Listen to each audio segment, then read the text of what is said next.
Sanibonani and welcome to Wisdom X Magaziwe. Imina ke ingane yamakhehla madala, amakhehla amakhulu, amakhehla amahle. If you're watching for the first time, siyakwamukela. We are all about sharing wisdom, healing, and sharing light for the world to become better.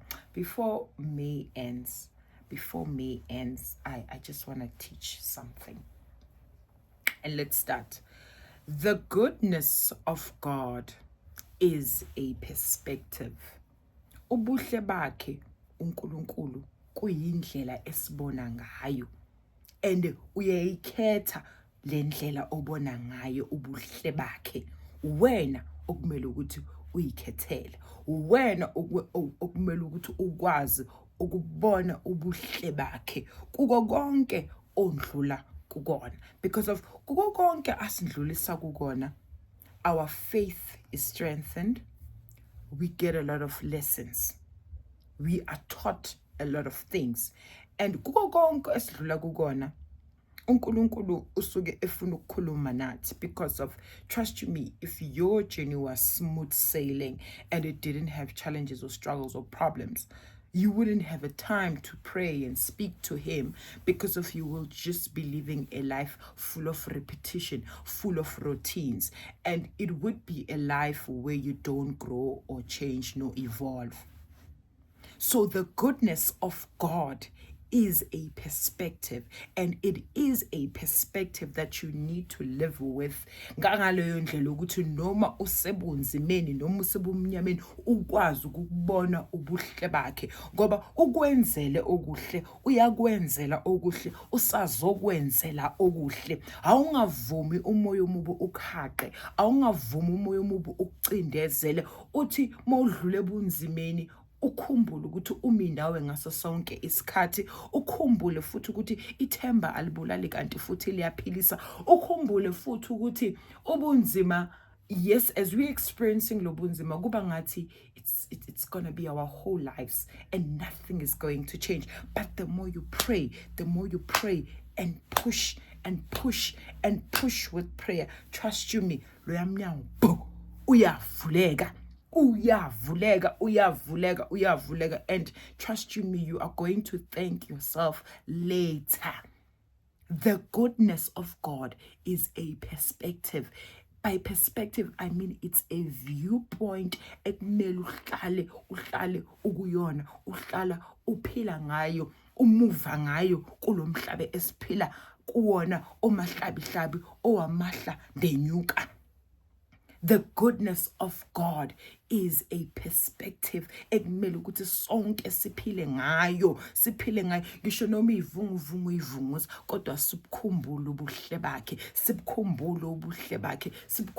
ukhumbule konke akwenzele kona, ukuthi Nkosi ngoba ungibekela, it means that kukhona la osangisa khona. Nkosi kunzima, Nkosi angisebenzi, kodwa ngiyabonga ukuthi ngilala ngidlile, ngiyabonga ukuthi kukhona lokho okuncane engikwazi nje ukuthi ngilale nge-right. Nkosi ngiyabonga, ngiyazi ukuthi usazongenzela.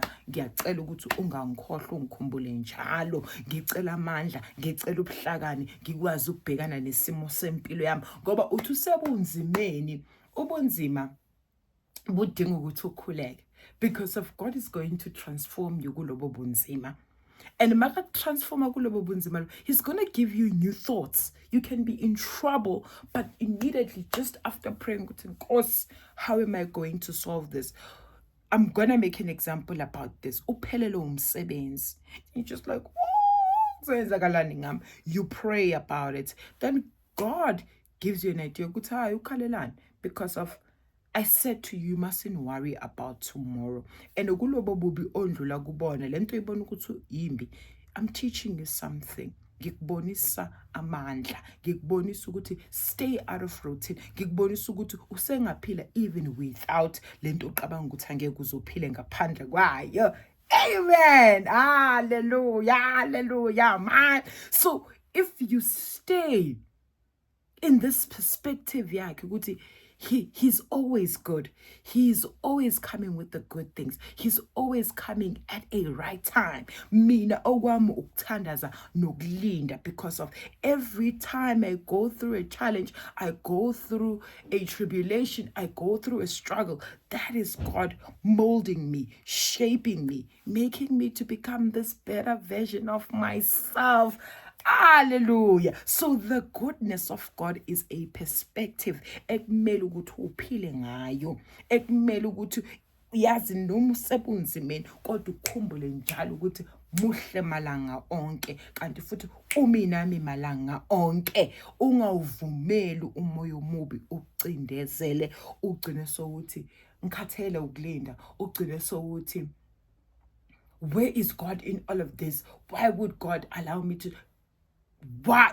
So why? Instead of your why, go and pray. Instead of your why, go and pray. Instead of your anxiety and stress, pray about everything.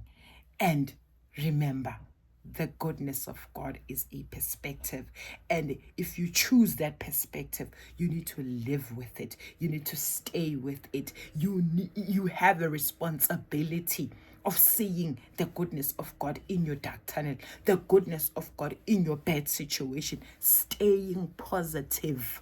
Staying positive, uhlale ekukhanyeni kwakhe, uhlale emseni wakhe, uhlale ku-alignment yakhe. Mawuhlele ku-alignment yakhe, trust me, you will see his goodness, because uyakufihla ngendlela zakhe. Yazini uyazenza imanga. So before ume aphela, the goodness of God is a perspective. Choose that perspective every day. Choose it. If today you struggle to see his goodness, remember of the goodness that he has done in your life, and believe today ukuthi usazokwenzela okuhle, and believe ukuthi nakusasa usazokwenzela okuhle. And ubuhle bakhe mhlambe wena ubukela kude, kanti ubuhle bakhe ukuthi uyaphefumula namhlanje. Abanye abantu bebengafuni ukuthi uvuke uphefumula. Some people were going to rejoice. We're going to be happy that you are no more. The goodness of God is a perspective. Choose to dwell in that perspective. Choose to stay in that perspective. Trust you me, God is going to elevate you. Trust you me, that perspective is going to transform you. It's going to elevate you. It's going to bring change in your life, and it's going to grow you, because of God is going to open your mind. Immediately when you go through a struggle, immediately when anxiety and stress try to attack you, pray and remember his goodness. And remembering his goodness, it means you stay in his goodness and praise him for who he is in your life. Praise him for what he has done in your life, what he is about to do in your life, and what he's going to do, because of he is good. He is good. Stay in his goodness by remembering his goodness in your life. Akube nobumbano, nozwano, nothando ngaphakathi kwamakhaya wenu. I love you so much, guys.